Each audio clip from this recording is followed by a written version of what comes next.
Hello everybody, my name is Aubrey and I'm an opera singer and a voice coach. Today we're going to talk about Lady Gaga performing in the opening ceremony for the 2024 Paris Olympics. I've been hearing so many different reviews about the performance as a whole, so I thought this might be a great opportunity for us to spend some time looking into the vocal elements of this show and perhaps some really cool educational takeaways that we can find. So without further ado, let's talk a little bit about Lady Gaga in Paris for the Olympics. So I have been copyright struck and the IOC has not allowed me to upload this video in any other format. So I'm going to try something completely different and I'm going to talk you through some of my commentary in real time as we go through this video. So it's not really fun, but unfortunately I have tried 3 different times with varying levels of editing of the original content and cutting of the original content to no avail. So we're going to start the video together at about 41 seconds, and hopefully we can kind of do this together. So let's start. As we go into this video, we're already in this point where she's really excited, it's really fun, we've had that really cheeky intro where she's walking down the steps. We love this for ourselves. She's very, very energetic on the stage, and I really love to see that. It's so much fun. Right about here, there's little drop-offs at the ends of the notes, just gentle little drop-offs.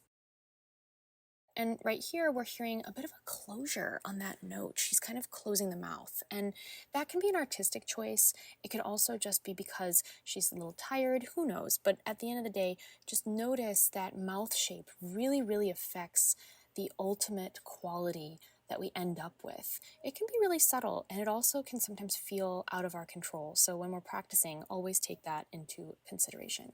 We've got a lot of choreography happening right here, and it's very easy to hear how somebody would become breathless. And we're really hearing some of that heavier breathing in the mic with her, which is totally common and something that we've talked about on this channel before. We can hear a little bit of pressing on the onset of that, but then she opens up to such a gorgeous sound. I love that classic brightness that she gets. When we're in this part, we can hear a lot of plosive P sounds. That's also just from a higher pressure. So when you get a little breathless, you're going to end up pushing a bit more. And that is very obvious right here. We're hearing a lot more fun colors. She's really exciting. I love how she's looking on stage. So energetic, so much fun. I absolutely adore her stage presence, but she's always been a phenomenal performer. I love this cheekiness. I really enjoy her lower range in particular. I think her lower range might be some of my favorite elements to her color.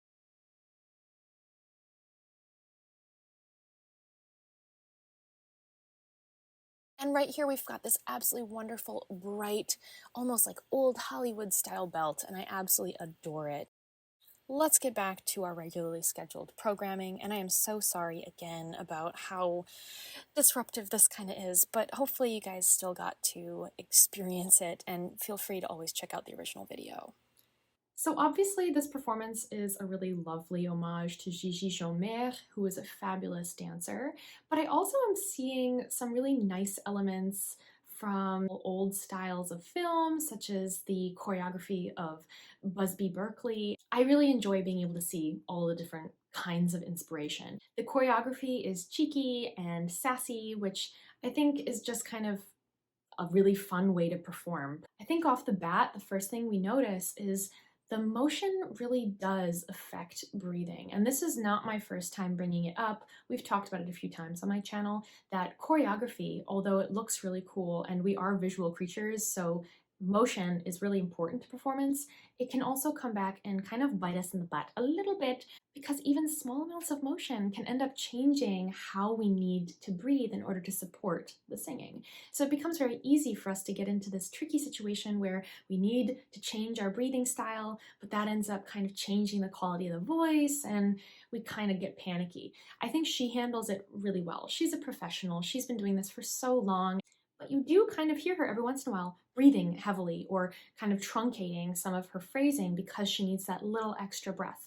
You also hear her do some pretty heavy plosives into the mic, the p sounds, and a way for us as singers to avoid that sometimes is just gently turn away slightly from the diaphragm of the microphone to prevent that really, really loud sound from rushing air to hit that microphone and kind of fill up the space. It is kind of distracting for me, but it's kind of to be expected when you have a number that has a high level of motion in it. You can kind of also hear her cutting off some of the endings of these notes. They kind of end up giving an sound, kind of a little waterfall there. And I prefer usually to make sure that those ends are just a little bit shorter or a little bit cleaner so that it doesn't feel like my audience is interpreting that as exhaustion or a mistake. Not only is this performance tricky because we have to be moving and dancing like the entire time, but the music itself is actually very, very choppy. And that's by design. It's very, very light, fun, and cheeky, but with that comes a challenge. We as singers need to create some sort of connective tissue between each of these separated syllables, despite the fact that they are meant to be separate. So how do we do that? A way that I learned how to do it was picking a syllable, adding a little vowel to it, and then practicing ways that I can create this perception of separation while still maintaining almost like an intent or a desire through it so I can create a larger phrase. I can show you that on a ba. So if I were to create a very, very choppy bop, bop, bop, bop, you can hear that there's an additional pressure behind my lips. Bop, bop, bop, that builds up. So what I have practiced through many, many different trials is letting my lips be just a little bit softer, bop, bop, bop, bop, so that the air doesn't feel like there's a very high pressure system right behind my lips. I can get a little bit of intent. It almost feels like the air is going through all of these separate notes. And it also helps me feel like I have good breath connection, that nice pillar of vocal strength, as it were. So side by side, bop, bop, bop, bop, bop, versus bop, bop, bop, bop, bop. The second one is very subtly different, but I hope you can hear it. It's just this little extra texture just guiding us through all of these staccati notes. Basically, you want to really use the text to help guide you through these tricky passages, which she's doing quite well. Another thing that she's doing to help herself that we can learn from is adding just slight variations to these largely repetitive sounds so that she can kind of keep herself entertained and provide a more interesting listening experience for us.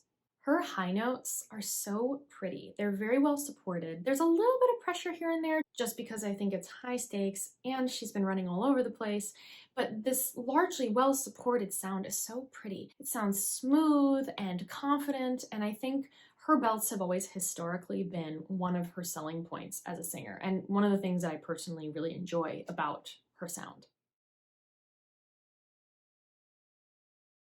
So we got to hear the chorus a little bit more, which is fun, and see this final, exciting ending to the show. And one thing that distracts me, and is largely a personal preference, is that I can hear each individual singer. And I can see why this might be an artistic choice and why some people might really like it, but for me, I tend to prefer a slightly more homogenized sound when it comes to an ensemble, but I can see why it would definitely be endearing. It's very organic sounding, which is cool. However, personally, I would have liked a little bit more uniformity across all the voices so it sounded like one big wash, because there was actually a couple of points where I thought she was coming back in, but it actually wasn't her coming back in. It was just another singer singing in the group. I can see it's kind of rainy and it's tough to be asking these poor people to be up there dancing and performing when it seems very slippery. So I'm glad that it seemed like there was only one of those mishaps and that it seems like nobody got hurt.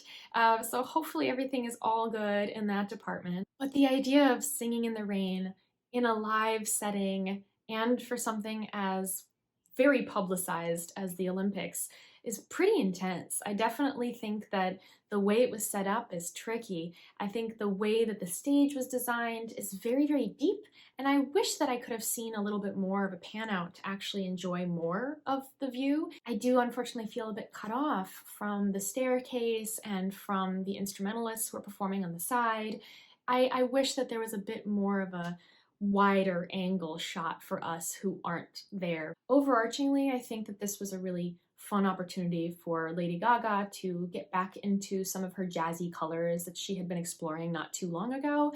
I think she does it really well. I actually really enjoy her nice, rich, warm color doing this kind of material, and I kind of hope that this might spur her back down that path because I genuinely greatly enjoyed the content that she put out when she was working with Tony Bennett. I think she sounds absolutely lovely in that kind of repertoire, so here's hoping she does more. Takeaways for us as singing students is remember to watch your breathing. Remember to practice the choreography while you're doing your own private rehearsal because it will come in handy so that it doesn't end up being something that surprises you in the live performance. Additionally, you want to consider how your breathing will move through notes that tend to be a little bit more separated. Think about the ways in which words fall into one another and where it might be okay in the language to add a little bit more separation or where it might sound a bit funky because it's right in the middle of the word or something of that sort. The other thing that we almost always need to practice as well is stage presence. Having a good time, smiling, enjoying yourself, being cheeky, playing with the words, playing on stage, and making it a very visual experience. Even though some of us might not consider themselves the strongest actors, it is still an element of our performance that could bring us a lot of joy if we explore it and practice it. And not only that, it's also good to learn a new skill here and there. It keeps us fresh and it keeps us humble.